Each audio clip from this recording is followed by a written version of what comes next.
Welcome to The Kindness Project, the podcast designed to share stories of kindness and share how kindness can make positive change in our world, one small act at a time. This episode of The Kindness Project was recorded live on Facebook during lockdown, which explains why we're probably still talking about being stuck indoors. I hope you're enjoying your time outside to the fullest, and thanks for listening to The Kindness Project. This week on The Kindness Project, we talk about strange communications, mood music, and we are joined by Nick Elston. Good morning and welcome to Friday the 24th edition of The Kindness Project Live. The 24th today. How are you? Good. Yeah, all good. I am joined by a girl who only communicates now in Spotify. That's a new one on me. It's Charlotte Dames. And I'm joined by a man who doesn't answer his phone calls or texts, so has to be communicated with via strange methods. And we're also joined by a man who's making me a little anxious by coming on a little bit late this morning. It's Nick. How are you, mate? Yeah, morning, and apologies for the communication breakdown. I wasn't aware of the rules, but I'm good at winging it, so we're all good. Listen, a bit of chaotic fun on a Friday morning is all good, right? So, Nick, I just want to tell you that... It adds to the nervous adrenaline. Well, it takes the same energy to push us forward as to destroy us, so we're all good. Exactly. So, just want to tell you this story. So, I'm in the gym this morning. Okay, I've got a little home gym at the back of the house. And suddenly, we've got a family Spotify, and somebody hijacks my Spotify with the Beatles song "Help." Right?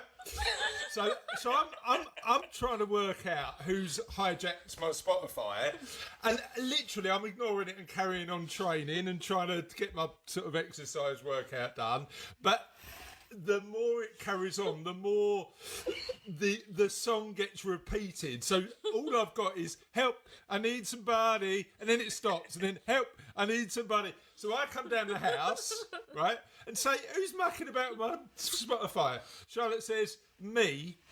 I need your help because I can't get the software working for the live podcast," right?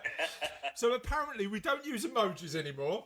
We don't use text. You don't answer your texts. You don't answer your phone calls. How else am I supposed to get in contact with you? Yeah. So. See, I thought we were going to go into the realms of like psychic mediumship. Then I thought like you were receiving messages from the other side. And mate, that would be amazing, wouldn't it? That would be brilliant if we could do that. So, unofficial question of the podcast. We're doing a lot of questions of the podcast today because we've had so many answers on a couple of our recent ones. But unofficial question of the podcast: have you ever communicated by song? And what did you communicate? I used to sit on the bus and I had one song specially saved on my phone just for the purpose of winding you up. Yeah. And every time I connected to the Wi-Fi and I saw you were on Spotify. So I guess that there's a really strong link between music and everyone, but me, I guess. Being a stage speaker, I've got walk-on music, which is "Monster" by The Automatic.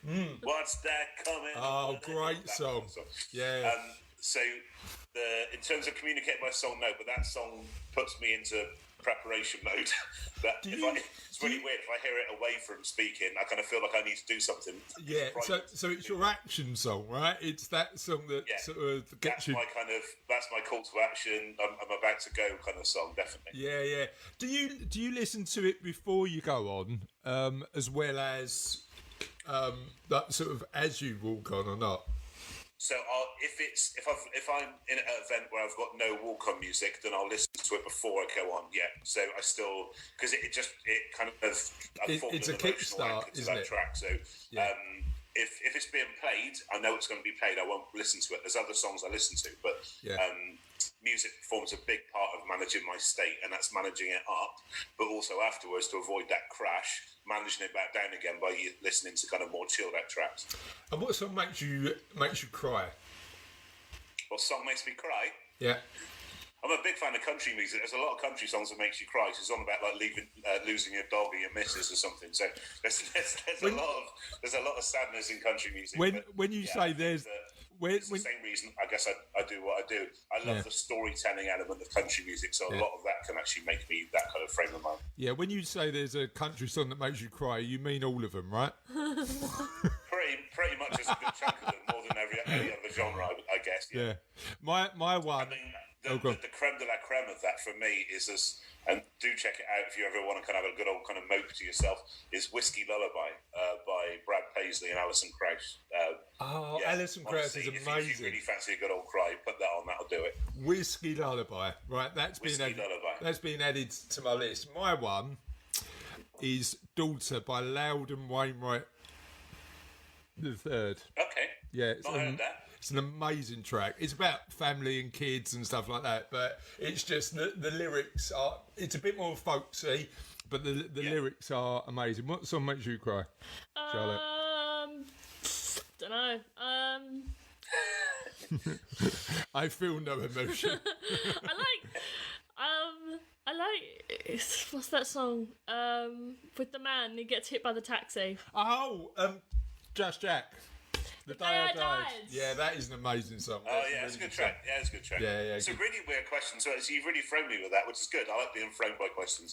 Sorry, mate. It was the biscuit one last time that threw me. It was the biscuit question. Well, the big debate at the minute, and the one that we are continuing today, because literally I put it out Wednesday morning for Wednesday's live podcast, and then realised that just people didn't stop answering. So the biggest debate at the minute is as trivial but clearly important to people: world's greatest ice cream. And we have got some amazing answers for that. Ice creams I'd never heard of.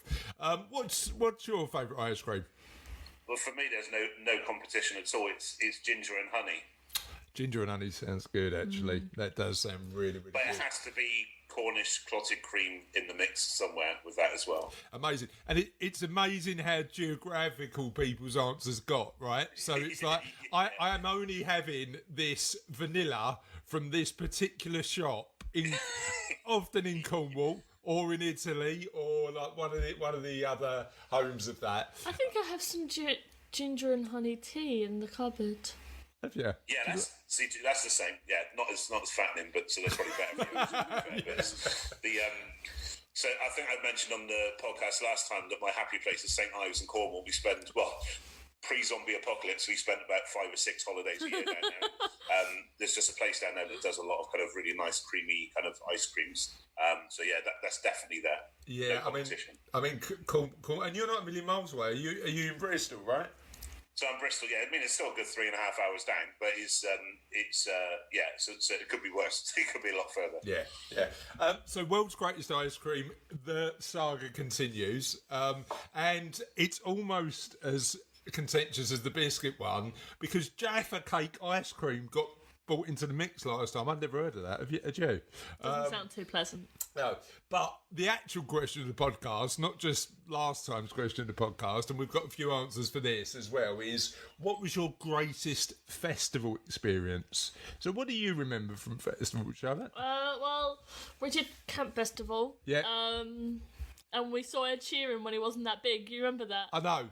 Yeah, that was amazing. I think A-Team had just come out and he just started to... But it was still quite popular, wasn't he? Yeah, it was. You know what I remember from that festival? The bouncy castle church that used to marry people. Yes! That was really good fun. Anyone could go and watch the weddings. Yeah. So what's yours, Nick? What's your favourite festival experience? As much as I love country music, my mum loves country music, my dad loves heavy metal.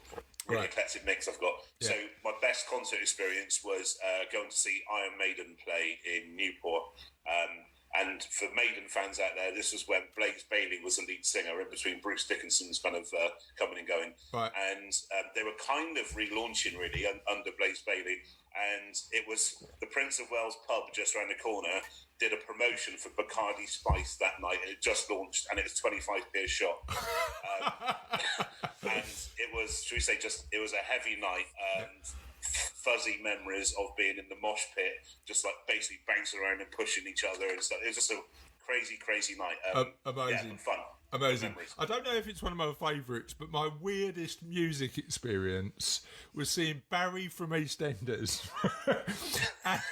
at the Island nightclub in Ilford sing Mustang Sally. It was just bizarre. When you said the weirdest music experience, I thought you were going to mention Josephine and the Artisans. Oh no, but we love Josephine at the Artisans. Yeah. You know what? It's weird. We Charlotte, a couple of years ago, Charlotte and I went to the Hay Literary Festival, and there's a band that we saw over there called Josephine the Artisans, and they mix opera with hip hop, and it works. It just so works. Hip-hopera. Have a look on Spotify because they're on there. Their album, in particular, the track that I love is Invictus. Yes. Give that a listen because I don't know. I don't know what it is about it. It just so works. Maybe it was the old lady at the front dancing along. Yeah, you know what? Hay is like if you it's proper middle class. I mean, it's just like amazingly middle class. But brilliant. I mean, yeah, really good. But the weird thing about it is you just get like at Josephine in Artisans there was a 72-year-old woman at the front, just getting really into the hip hop. Yeah, it was an amazing experience. So, what we want to know from you, listeners and viewers, and thanks to everybody who's tuning in. What we'd like to know from you is let's carry on the ice cream debate if you haven't answered already. And what is your greatest festival experience? Mm-hmm.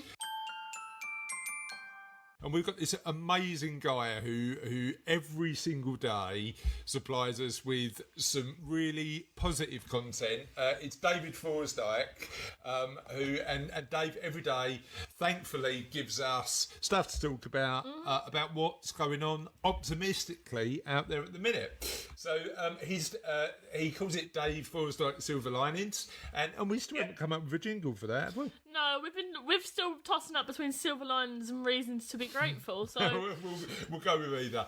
But the first part of news is Positive News have a crowdfunder appeal to get copies of the Positive News magazine distributed free to NHS staff. It could be just the right dose of good news they need, and that's at www.crowdfunder.co.uk/positive news-NHS.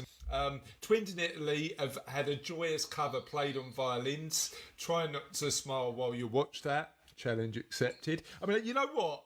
Genuinely, like your joke at the end of every podcast has been that'll come in a minute. Has been getting funnier and funnier every single day. That's the point. But I've now got a shtick where I can't laugh at the joke, and you're making it harder. Can you go back to the time when the jokes were a bit more rubbish, please? Because it was easier to do. My joke site. Yeah, and then Jurgen Klopp's wife made headlines with a random act of kindness in a Liverpool supermarket, and you can find that at the Liverpool Echo. So, Nick, what's the weirdest musical experience you've ever had? Weirdest musical experience, I guess. Not sure if it's weird, but I'm a big country music fan. Every year I go to London to the O2 and see the Country to Country Music Festival. Yeah. There's an amazing singer called Ashley McBride, and we saw her on stage the night before, and she was packed audience kind of thing, really kind of smashed it. And I was just walking towards to get this is back in my drinking days, I was getting some cocktails in, and just noticed her walking down the kind of aisle, and because she wasn't that well known then in country circles or over here, I just go to wait. I'm not usually very brave. We went up and just said, "I'll have a photo taken with you," and that kind of stuff. Rare moment of bravery. And then she got very, very big afterwards. So I kind of prized that picture. Oh, amazing! It's the most surreal moment. So it's like pride. It's got pride of place now, is it? He's got pride of place now, definitely. I had a similar experience with a guy called Darius Rucker. Now, for non-country fans, Darius Rucker is the leader of Hoosie and the Blowfish. Yes. So you may recognise him more from that. Yeah. They were kind of big a couple of decades ago. Now, he was appearing in Bristol, and we saw him getting out of his coach. playing golf back to the concert venue, and my mum was a huge fan. Literally, she just ran over to him, screamed, and put her arms around him. So the weirdest moment was seeing his face, to be honest. He reacted to some small grey-haired woman. You guys have such interesting, weirdest music experiences. Yeah, well, look, you've got time, Charlotte. I mean, you're only 16, so my weirdest music experience was probably at Comic-Con, and they were doing the anime-based karaoke, and one guy got up on the stage and started singing the Pokemon theme song, and so many people joined in from like about a 2-mile radius in this hall, and everyone was just singing the Pokemon theme song. You know what? My ones are weird. So like that like claim to fame thing. When I see famous people out and about, I just don't want to. Like, I've got this thing about me that look, they're normal. They're just people. Just let them get on with their lives, and like a photo's not going to make a fundamental amount of difference. But my wife will never take an opportunity for granted, and will like and weirdly, it's the more niche, the better, right? So I remember 10 years ago, no, it must be longer than that, 12 years ago, we were up in the Edinburgh Festival, the Edinburgh Comedy Festival, and because Cassie's mum and dad live in Arbroath, we visit once every couple of years, and we love it up there. And we're in a cafe, like after seeing a show, eating our lunch, and Keith from The Office. Do you remember Keith from The Office, Nick? Yeah, remember Keith. He wasn't, funny enough, he wasn't eating a Scotch egg at the time. I don't know if he'd just finished it. But Keith from The Office was sitting literally 2 tables up, and Cassie, my wife, walked over to him and went, my husband loves your work, can he have his photo done with you? So I've got my pride of place one, weirdly, is Keith from The Office, and Cassie's, it was like, I think it was last year or the year before, Paul Sinner from The Chase, because he was up there doing stand-up. Yeah, so yeah, another controversial one for you. Go on. US office, UK office.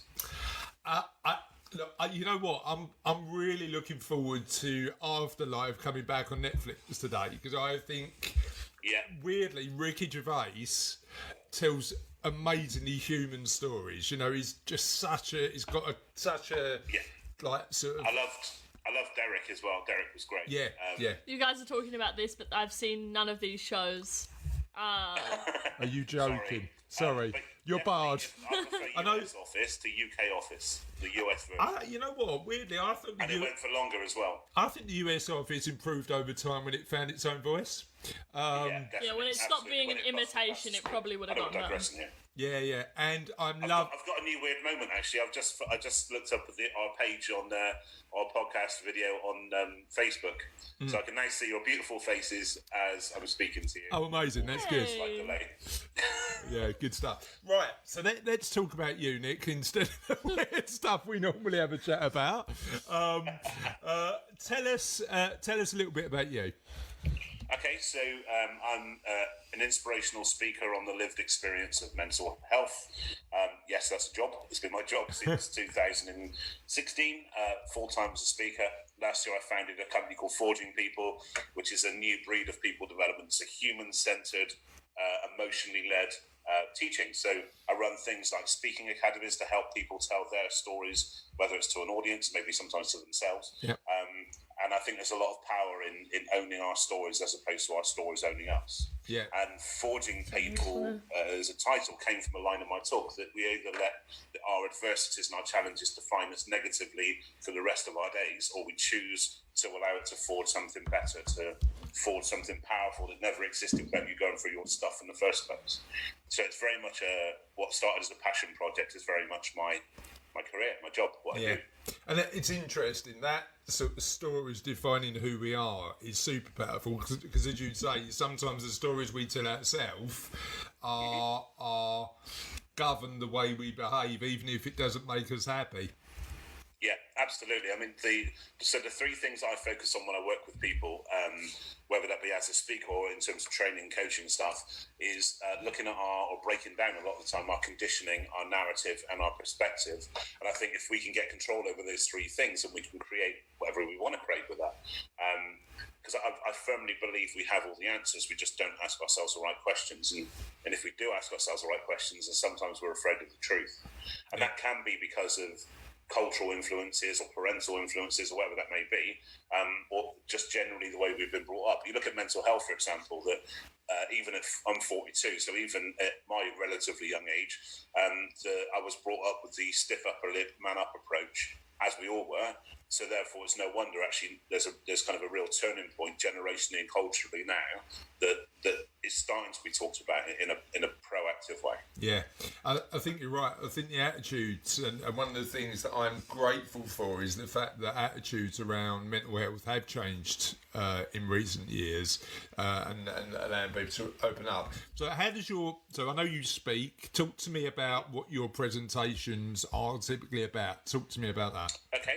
So usually, my keynote seminar that I've delivered all over the world is called Talking Anxiety, and it's about 15 minutes of my story is context. I think context is massive when we speak to anybody, and you guys must have that with your podcast as well. People need to get you before they get the podcast, and the rest of the talk is about delivering lived experience learnings on managing anxiety in life and also in business, but also education. So not only do I deliver to businesses and conferences and things, but I also deliver to schools, universities, colleges, and even prisons now. I've got prisons inquiring about bringing me in. So, and I think the power of lived experience, and the reason why I've stayed in that niche and not become a solution provider, not looking to fix people per se, is because I think that it's a fantastic engagement tool.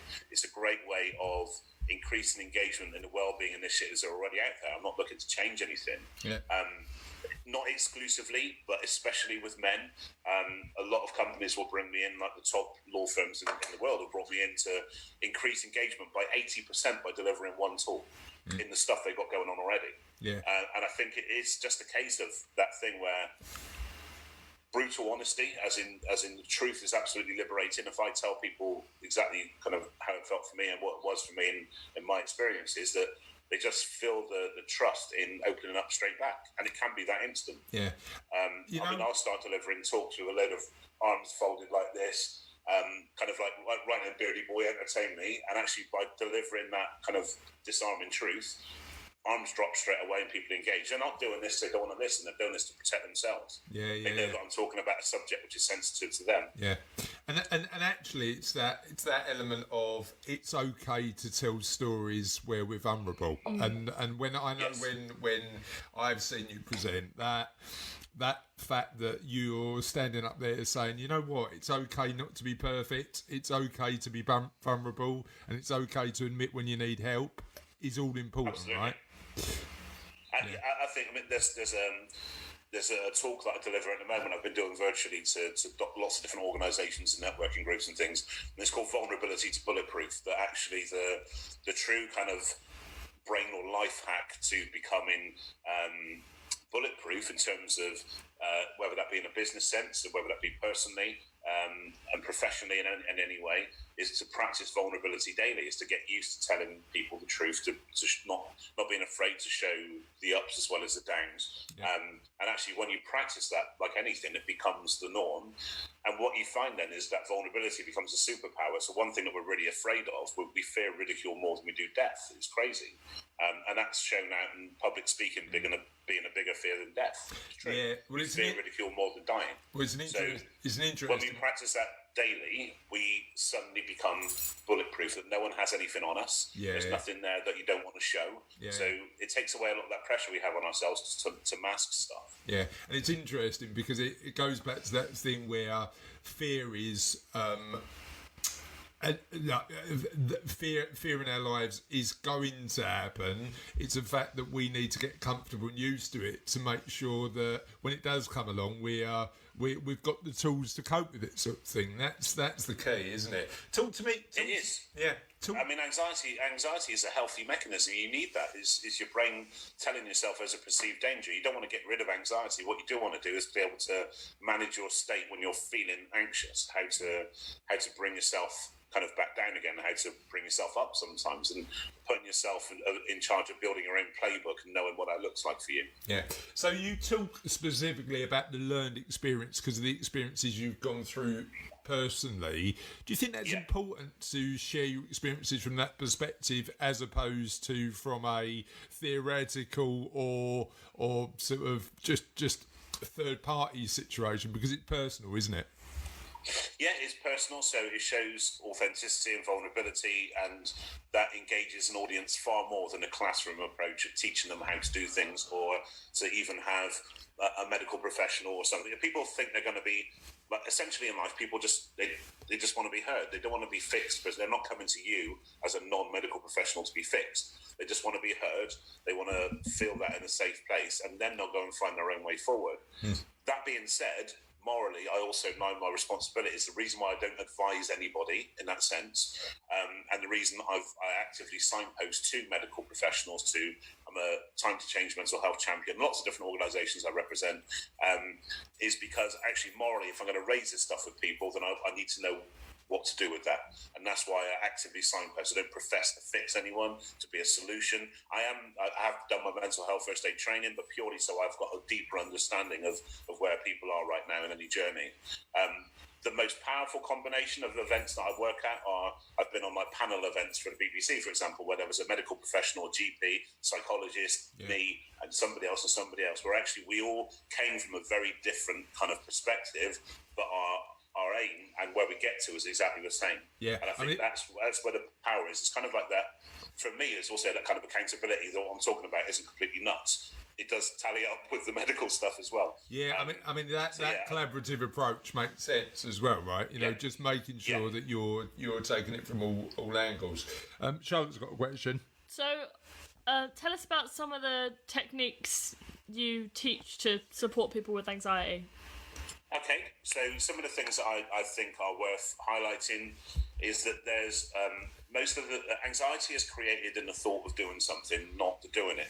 And speaking is a great example of that. That when we stand up to speak to anybody, we're always second guessing about how are they going to get us, are they going to like me, all those kind of things. When actually, so the fear, the anxiety is in the assumption. So the first thing I try and help people to not do is to assume. Mark Twain says some of the worst things in my life never actually happened.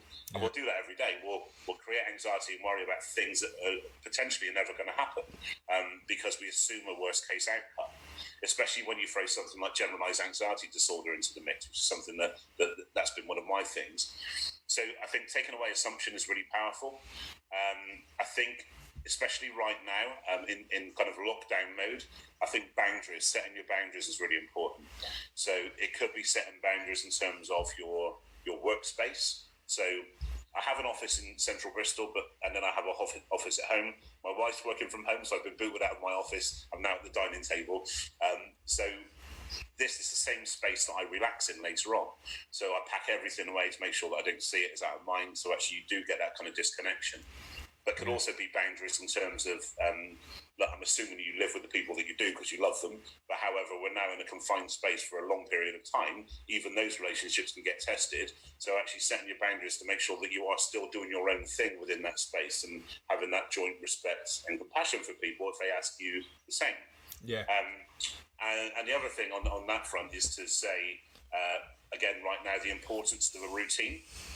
So a routine is massive right now. That it'd be very easy just to kind of get up, kind of work in your pants and go to bed again. The process of, there's an amazing video by an American naval commander who did a commencement talk about the importance of making your bed. And I'll pop the link on this after we finished. Cool. If anyone wants to watch that, it's amazing. But in a very small way, it could be as simple as getting up, getting showered, getting dressed, doing all the things that you would do in real life where you're going out into the world, because then you go forward into the day with positive intent.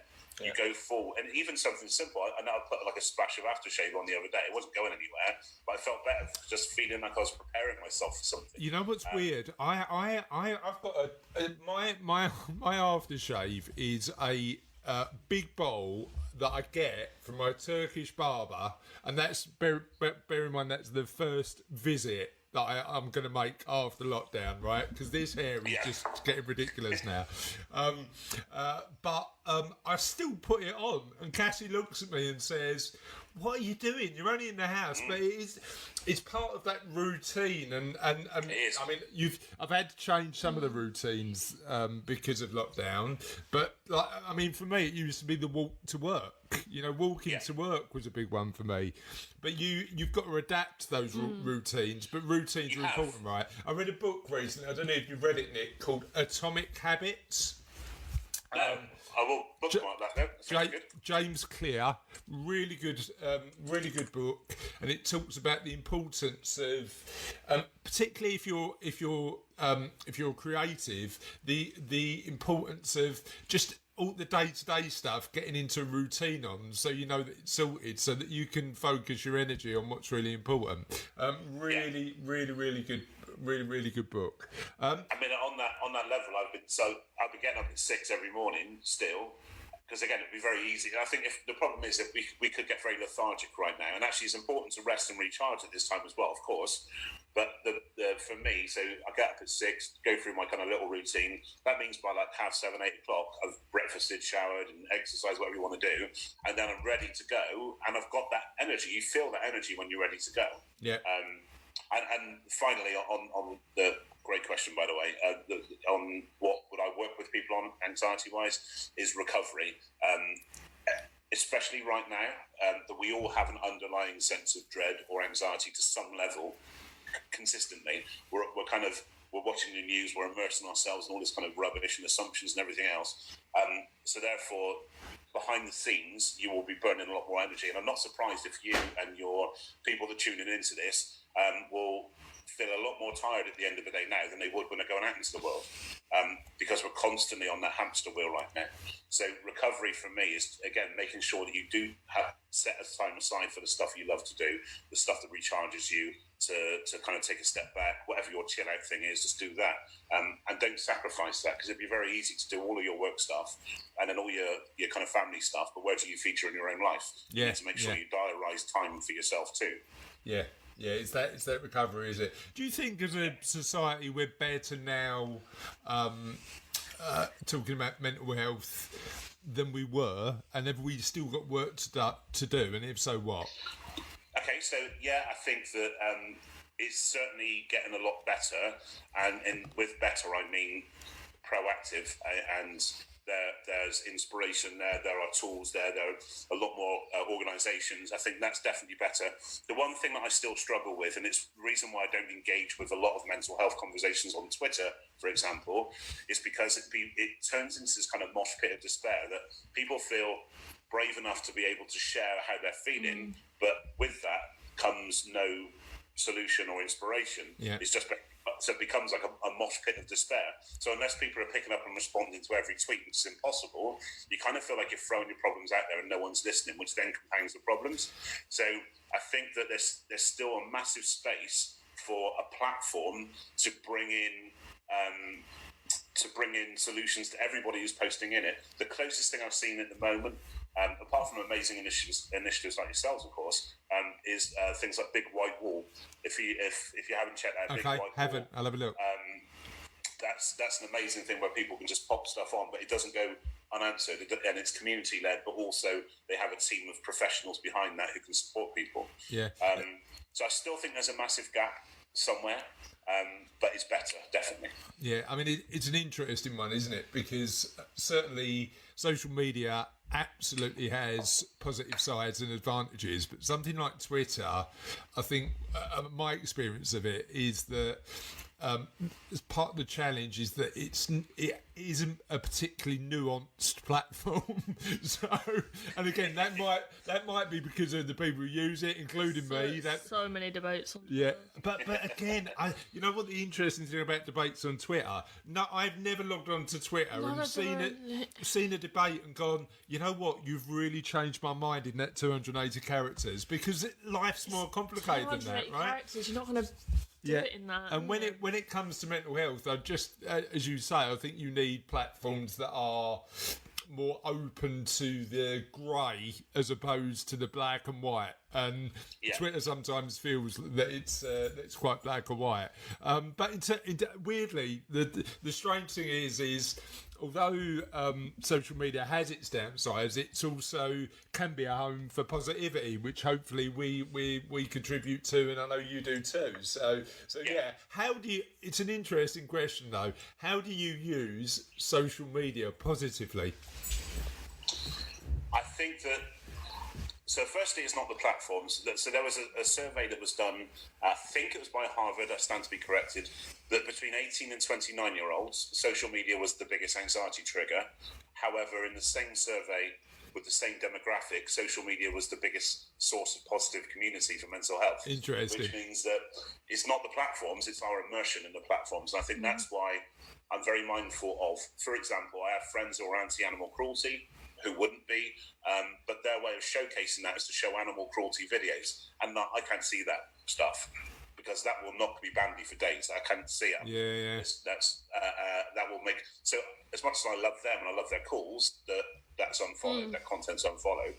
And I think that it's utilising the systems in place that you can really kind of knuckle down to the stuff you really want to see every day.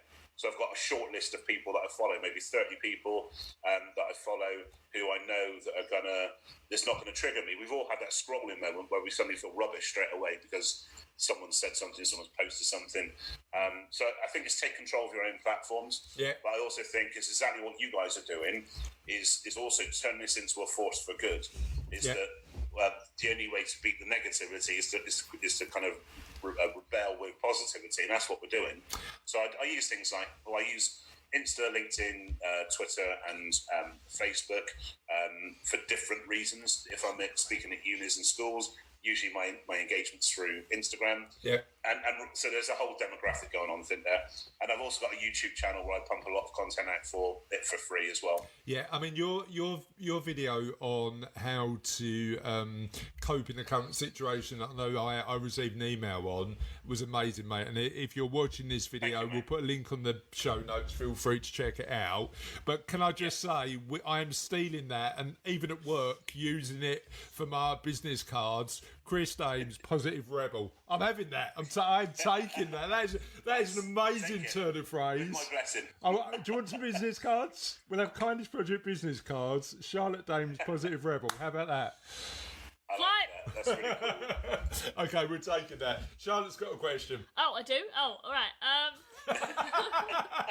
Just pretend that I haven't written all these. Just pretend, go on. Just for a minute. So what are you currently... Stop laughing at me. What are you currently talking to people about to support them through this situation? Okay, so again, great question.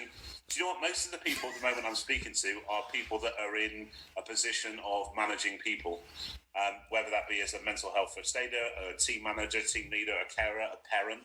And I think there's a massive question right now of who looks after the people that looks after people. Yeah.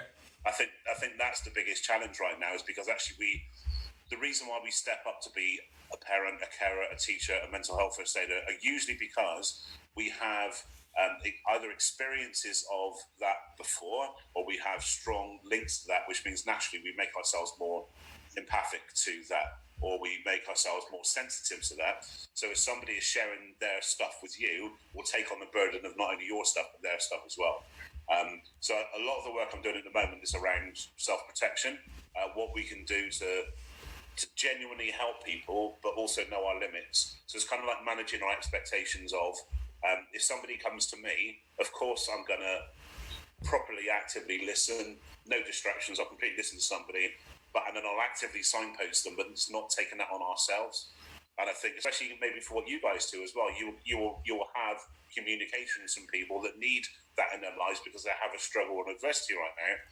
You need to protect yourselves, otherwise you will carry that burden as well. Yeah, I mean, it's kind of a flawed, another human flaw, that it's the people that step up that actually will have the biggest challenges ahead, especially in the foreseeable future. Yeah, I mean, it's interesting because we speak about this quite a lot, and I think it's always important to make sure you're kind to yourself first so you can serve others more, right? Because the reality is that sometimes I'm guilty of this. I put barriers up just for my own self-protection so I can help more, but if I don't, then I'm in a position where I'm not as effective. Do you know what I mean? And it's getting that. It's a tightrope balance of making sure you're okay, but also making sure that you can help other people. And honestly, I don't think I've ever got it right, but just trying to get better at that is the key, isn't it?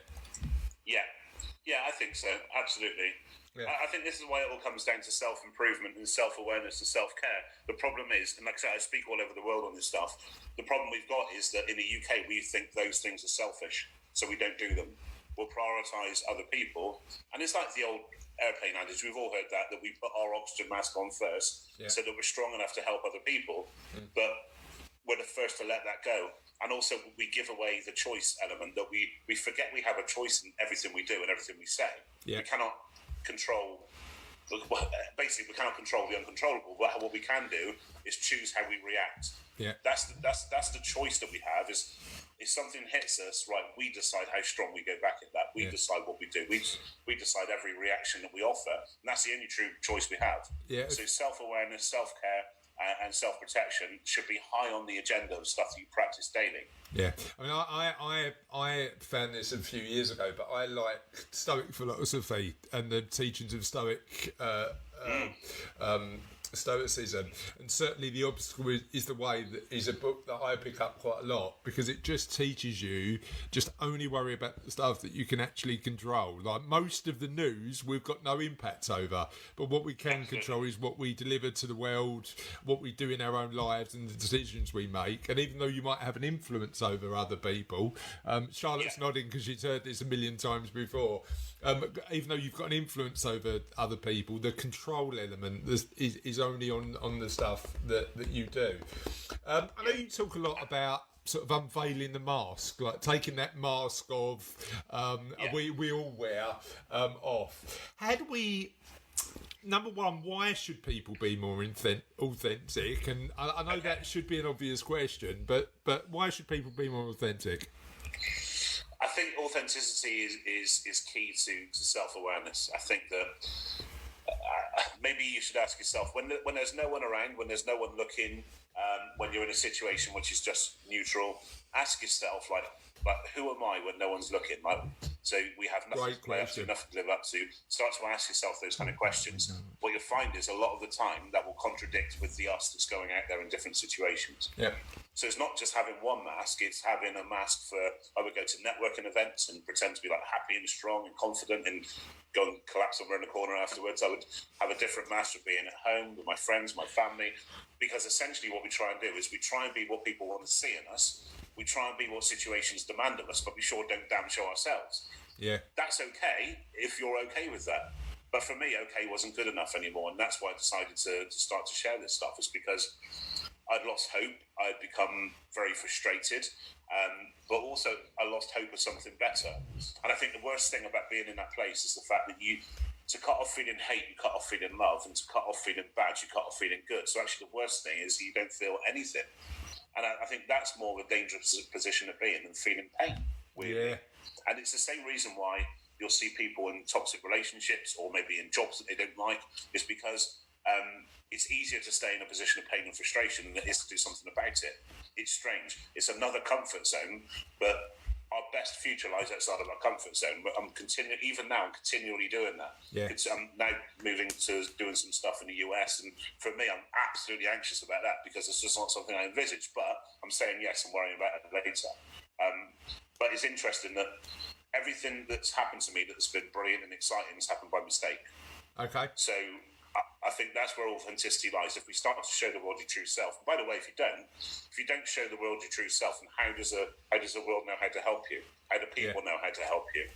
And because by default, if you're not living a life on your terms, you're living a life on somebody else's terms by default. And I think the thought of that scares me enough to keep that as a real motivator. I always don't want to get too morbid on a Friday morning, but I always think about death quite a lot. You know, memento mori. So it's like, what do I want to be remembered for? Do you know what I mean? Do I remember that one day you shall die and make the most of it? Yeah, it's true. And it's that like driver where you go, you know what? Yeah, and weirdly, when I've shown, and you know what, I had my mum passed away last year, so I lost my mum a year ago. Was it yesterday or the day before? Day before.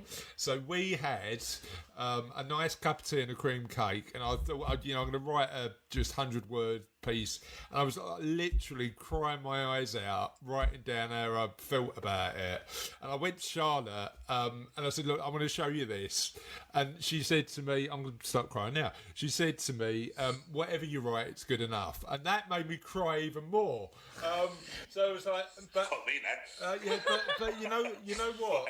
But you know what? It's interesting because I think it took in my 20. I'm the same age as you. I'm 42. But in my 20s and 30s, I don't think I would have been comfortable enough with myself to actually do that. Do you reckon maturity comes into it? Do you reckon it, like when you're a bit older, it takes a while to get to that point?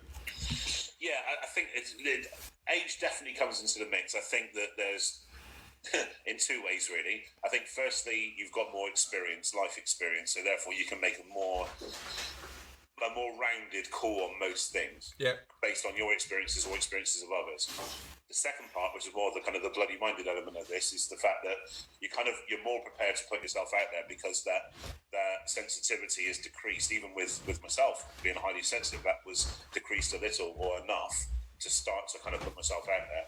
So I think you do get that. The older you get, the more prepared you to stand by your own decisions. Mainly because it's your conditioning. Your conditioning has kept you that way, and that's the reason why it's important to start to question our conditioning too. So I believe that everything in our lives should be open to questioning. Yeah. We should be able to stand up to our own pulling and poking apart of what we do and the decisions we make and the people we're with, and we should choose to have things and people in our lives as opposed to just assume that's always going to be that way.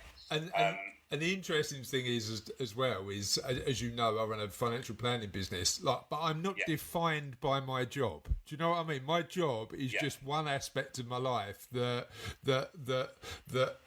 thankfully people want to pay me for, but it doesn't define me as an individual. And it's weird when we started this like journey through exploring what kindness meant. A couple of people said to me, "What are you doing?" I was like, it fascinates me, so why wouldn't I do it? You know, it's a weird one. Mate, it's like I said, the whole. So with the speaking academies I run, when we look at people that want to represent a business or an industry, that actually the best way to represent your business is to wrap your character, your personality, your stories around your offering or your product. 100%. That makes you absolutely unique because there's nobody quite like you doing what you do anywhere. And actually, that position of being unique is rare. Yeah. So also it makes you kind of bulletproof because you've intertwined your story in the business so much that they get you as a complete package. Yeah, I know so many financial advisors, but what you do keeps you front of mind. It's interesting, isn't it? Yeah, it's because you've got a passion project that you talk about, you're open about sharing your stuff. So actually for me, I've tuned right into you. And I could say that about any person that stands up and talks about their stuff wrapped around their story. Yeah, agreed. You call it unique, we just call it weird, but whatever floats your boat, Nick. Yeah, do you know what I mean? I'm happy. You call it unique, we call it a James family trait. We call it quirky, the Dames family quirk. But you know what? So you're talking to a guy that did a virtual keynote at a Weird and Wonderful conference the other night. Oh, amazing! That exists. Can we go to one? No, can we? How did that go? It was great. It was full of psychics and like witches and it was a really kind of surreal experience, but it was fantastic. A virtual Weird and Wonderful conference. Are you up for that? I know a few witches. This is new news. Wait, sorry, what witches do you know? Tell us about this witch. Tell me. I won't be able to stop laughing. Okay. We will get at some point in the future. We will hear the witch story. Right now, I can introduce you to plenty of them. You're fine. Exactly. Yeah, you've now got a community of witches. Weirdly, you know when you start a podcast and you go, I think it'll be a good chat, but it will generally go in this direction. Witches wasn't the route that I was thinking about, but it is absolutely amazing. So thank you for that. Can you just let us know a little bit about your speaking academy and why it's different to a lot of other speaking academies? Sure. So thank you. And so the speaking academies that I run, I've run them in person since the start of last year. Yeah. Obviously, I was doing that right up until pre-zombie apocalypse. Yeah. So I've now shifted it online. Now the speaking academy is not presentation skills so much. It's not something like Toastmasters and everything has its place. That's not me. So my Speaking Academy is based on emotional storytelling. Okay. It's bringing out the vulnerability and authenticity in people in a safe environment. So we do a lot of work around practicing how we sound when we deliver sadness, when we deliver anger, when we deliver love. And the combination of those things are really, really powerful. Some people come as a therapy. Some people come to want to build a keynote or a TED Talk or whatever they want to do. Yeah. But emotional storytelling is a true way to connect to anybody with a lot more power. But actually, you'll connect to your tribe, people that really buy into you culturally. Yeah. But also understanding that the more you go down that route, you'll also not appeal to some people too. So we've got to get good at that as well. Yeah, and that's fine, isn't it? Do you know what I mean? It's some Yeah. people get it, some people won't, and that you don't. I think that's part of that journey towards authenticity, that you just can't and shouldn't please everybody all of the time. It's impossible. Exactly. Yeah, Exactly. yeah. So that's the main drive. The other element of the Speaking Academy, what I do is I help people to go pro as a speaker. So when I left employment, the safe shores of employment in 2016, I had no business. Didn't exist at the time, the forging people stuff. So I had to commercialise my speaking very quickly. So I got very good at building a business around speaking. I see a lot of people that are fantastic speakers but don't know how to find their audience. Okay. So I help them find an audience, go pro as well. So there is that element to what I do too. But it all starts with being honest with ourselves. It all starts with having the courage to share what we need to share. We know what we need to share, but we choose not to a lot of the time. Yeah, it's that fear factor again, isn't it? And just It is, just breaking massively. that barrier. Yeah. And your, I suppose your speaking academies are also a support environment for people to become more authentic, right? Yes, I always have a wellbeing professional in the room because the way I deliver the day event, and online it's a 4-hour event split into a few sections, but in terms of the day event, that we go very deep very quickly, intentionally, because whilst we've all got the morning energy, and then I've got a wellbeing professional that does a lot of chill out stuff to get people's state back to normal again, and then we go on to the rest of the day. Because I'm very conscious that if I'm creating that space where people potentially could go really, really deep and emotional, that I need to have somebody to catch them when they get there. So it's a properly structured event. Amazing. In that sense. Amazing. But it's like me, very informal. It's very powerful. It's more like personal development really than it is speaking, but the aim is to deliver your story to an audience. Amazing, thank you. Where can people find out a bit more about you? Okay, so you can find out more about me at nickelston.com. Again, I'll pop the link in the chat in a second. Yeah. But also, you can find me for the business stuff at forgingpeople.com. So, yes, that's where you can find me. All of my social links are through there as well. And also, you can email me through the website as well. Lovely, amazing. What I want to do, stick around, Nick, because we want to just share some stuff from our community and audience. Of another podcast. But the end's never really the end, because the end is just us beginning. talking about answers we've got from last week's or when was it? Like Tuesday's question in the podcast. Wednesday. I want to carry on with world's greatest ice cream before we get on to festivals. Stracciatella paired with a strawberry sorbet and a waffle cone. Now, just the Italianness of that answer I like. Do you know what I mean? It's got a feel. Mint choc chip. Jimbo on Twitter said mint choc chip next. Like, there's no argument. Like, mint choc chip's got to be the only answer. Sarah Benwell said 1 scoop stracciatella, 1 scoop salted caramel.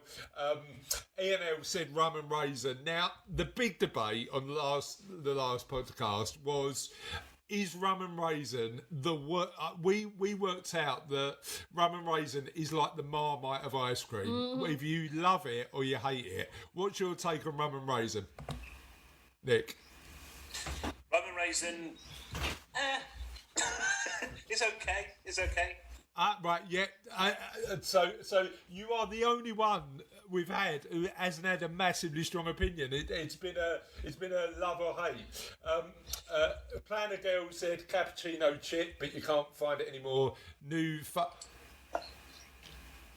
Right. What are you doing? Show me that. Cassie, from outside the screen. What's your stand on Marmite, Nick? It's fine. Marmite, love Marmite. Right. How about this? And I don't know if you can see this on your screen. Cassie's just come back from the shop and she's got this Marmite peanut butter. It's fine. Wow. What are we thinking about that? It's two of my favourite things. Well, I like peanut butter, Marmite not so much. So Heather Hopkins gave us Bacio hazelnut chocolate gelato, yum. Kusel likes rum and raisin. We've got a couple of votes for rum and raisin. But my favourite is from Mr. Keith Boys, who says strawberry. Pop in a bit of iron brew sorbet while you're there. Yes, iron brew. I'd never heard of an iron brew sorbet. So that's to be fair, that sounds decent. Yeah, no, it does. Love a good iron brew. Yeah, and then we've got Sarah with pistachio, Margaret with rum and raisin, Mandy with lemon, Andy Fano with vanilla, Francis with Ben and Jerry's fish food. A couple of votes for that. Kamal with mint choc chip, Samantha with rum and raisin. David Crows has got a good one. Honeycomb. Oh yes, please. Julie with raspberry ripple. David with mint choc chip, Carol with Neapolitan, Archie with rum and raisin, Keith Boyton with pistachio, Steve Thompson with mint choc chip, and Joshua Cartwright with salted caramel. And it goes on and on and on. Alison Williams. Tutti Frutti. Alison Williams said salted caramel, Sam Willis, thank you, Margaret Nash, Nick Tamsin, Deborah Meyer said tutti frutti, Sharon Adkins said pistachio. That has been out, and bear in mind that's only about yesterday's question. That's only yesterday's answers to that. Wednesdays. That's only yesterday's answer to that. This is officially World's Greatest Ice Cream has officially beaten our last. It beat World's Greatest Muppet? Yeah, World's Greatest Muppet. What's your favourite Muppet? Was the most popular question before. Clearly, people care more about ice creams than Muppets. What is the world's... I'm sure I've asked you this before, Nick, but for the benefit of our live audience, what's the world's best Muppet? World's best Muppet, Animal. Right answer. I don't agree with you. Okay, moving on to the actual question of the podcast today, because we've had a few answers for that. Francis Barrett said, so many great festival experiences. We go to Rewind Festival in Henley every year. And one of my favourite memories is when Jason Donovan came on and we all did the Peter Kay dance to Too Many Broken Hearts, as if we'd practiced it at home. I'm trying to look for the Peter Kay version, but we crack it out now at every social event. Louise McNamee, who lives in Jersey, said Legends on the Park in Jersey, small but fantastic. Jade Foster Jarrett said meeting friendly fires at Reading Festival, and they had a flirt with me in front of my husband. Witnessing Queen come out on stage during the My Chemical Romance set and watching. Oh, that was another one. I remember going to Willie at Camp Festival again. Mark Ronson brought the Zootons out and did Valerie. That was a good experience. Jade said, and seeing Bruce Forsyth perform in the sunshine at Hop Farm Festival. We also went to see Bob Dylan, but it was a bit more like Boarfest. David Dennison said, Reading 2004, seeing Funeral for a Friend and Green Day, also seeing Star Sailor at Brixton Academy. John Cook said, I am not putting any of my best festival experiences on any social media at all, so he's keeping them to himself. Catherine Noel said, Leeds Festival, Foo Fighters headlining. We were at the top of the Ferris wheel during the final song and they stopped the wheel. Pitch black, centre stage, fireworks blasting off. Amazing. I love that. And Chris, your friend of mine, Nick, Chris Buzz, said that he started with, I don't think I can share this publicly, and then he shared it publicly. I was at a festival once, and I met a clown behind the circus tent at Glastonbury. He drove out in his clown car, having just done a show, showed us how it worked with the doors and wheels falling off. I've never wanted to have a go at a clown car as much in the world. So thank you, Chris, for sharing that story. I thank you again to all of the amazing guests that contribute every single day. You always make us laugh and certainly make us happy with stories. So thank you for that. Now, I clearly I need to be impressed. Nick's waiting to be impressed by your joke of the day. We'll see. I'm literally waiting with bated breath. Take it away. No, it's not that good. How much room is needed for fungi to grow? Fungi? Mm-hmm. Don't know. As much room as possible. I told you it was going to be terrible. Wow. Alan Partridge on that bombshell. Wow is the only word to describe that. And on that note, thanks for watching another Kindness Project. Don't forget the outro. Don't forget the outro, and we'll see you next time. Bye. Bye.